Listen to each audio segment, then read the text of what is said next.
I don't have a lot to say about this one, so maybe I'll just go here next. I've been enjoying my science fiction kind of era right now, just at this part of the year in the spring. I did it last year. I'm enjoying it this year. I caught up a lot on X-Files and Millennium, where I wanted to kind of reach a good stopping point for the year in that. And then I'm thinking, okay, what are some great science fiction classics film wise that I just never watched for whatever reason. They slipped through the cracks, and I missed them. And I've got this great 4-pack here. I just picked it up at like a value store one day, but it's got great 90s science fiction films. And Gattaca is one I'd never seen, actually. I was going to watch it. I had done a class project, for one of these undergrad classes or whatever that dealt with something, and I was going to watch that and include it, but I never got around to it. So I watched Gattaca. Gattaca. Great performances, obviously. Ethan Hawke, Uma Thurman, Jude Law.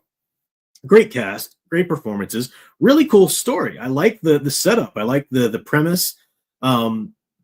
Great premise of the future and this thing about genetics and all of that. And my only problem with the movie was that the pacing started to lag at one point. Somewhere, I think, around a third of the film and a half to a third of the film, it started to lag. The pacing started to lag. And what I mean by that is not that, make more things happen so my attention span can stay engaged. That's not what I mean at all. I mean, from a story structure perspective, when you've got, this thread of tension in the movie, and it's really the only thread of tension in the movie is he going to get found out? Ethan Hawke's character is posing as another genetically superior character so that he can have this good job and get this astronaut gig into space and so forth. And, it's a future where if your genetics aren't, top notch, if it looks like, oh, you should have had a heart condition at such and such age, then you don't get good jobs. They're not going to invest in you and so forth and whatnot. So there's that tension. He's posing as this other character. It's really well done. It's really well set up.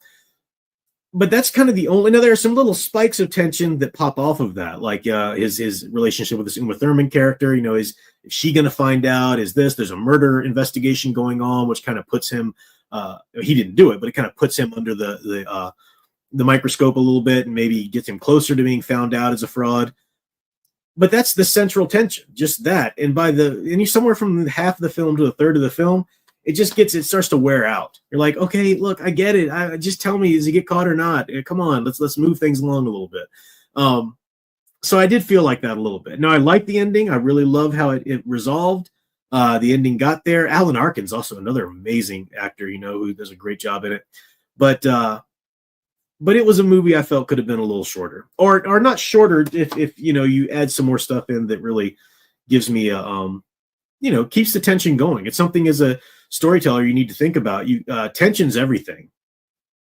Not that you need to have a very tense, suspenseful story at every moment. No, that's bad too, right? You've got to have pacing in the tension. You've got to have ups and downs. You've got to keep the reader or the listener or watcher, audience engaged. But you can't wear out one thread too much, So yeah, that was my initial thoughts. That was my thoughts on Gattaca. I don't have a terrible amount to say on that. It's an old classic film.